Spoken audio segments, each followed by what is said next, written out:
Bob from Bob's Workshop. Today I'd like to show you a few little cars that I bought recently. I didn't buy them all at once. I purchased them over several months, and I've waited until now because I wanted to have at least 3 to show you in one video. These are all from eBay.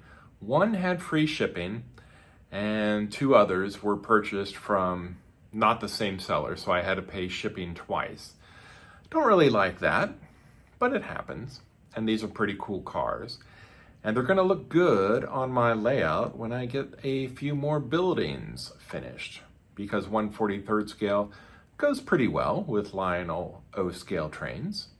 So here are 3 new 1/43rd scale cars.